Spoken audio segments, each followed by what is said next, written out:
కేంద్ర ప్రభుత్వం తెలంగాణకు కొత్తగా మరో 4 కేంద్రీయ విద్యాలయాలను కేటాయించినట్లు కేంద్ర మంత్రి కిషన్ రెడ్డి తెలిపారు. ఇప్పటికే ఉన్న 35 కేంద్రీయ విద్యాలయాలకు తోడుగా ఈ 4 విద్యాలయాలు మారుమూల ప్రాంతాల్లోనూ నాణ్యమైన ప్రాథమిక సెకండరీ విద్యను అందించడంలో కీలకం కానున్నాయని పేర్కొన్నారు. భద్రాద్రి కొత్తగూడెం జిల్లా కేంద్రం, ములుగు జిల్లా కేంద్రం, జగిత్యాల రూరల్ మండలంలోని చెల్గల, వనపర్తి జిల్లాలోని నాగవరం శివార్లో వీటిని మంజూరు చేసినట్లు వివరించారు. ఇవి కాకుండా 2 ఏళ్లలోనే కేంద్ర ప్రభుత్వం తెలంగాణలో నాణ్యమైన సెకండరీ విద్యను అందించేందుకు 400 కోట్లతో 832 పీఎం శ్రీ స్కూల్స్ ను మంజూరు చేసిందని తెలిపారు.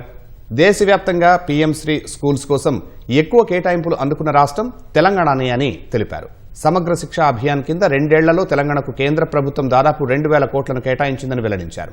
దాదాపు 1000 కోట్లతో ములుగు జిల్లాలో సమ్మక్క సారక్క సెంట్రల్ ట్రైబల్ యూనివర్సిటీని కూడా కేంద్ర ప్రభుత్వం ఏర్పాటు చేసిందని కిషన్ రెడ్డి గుర్తు చేశారు.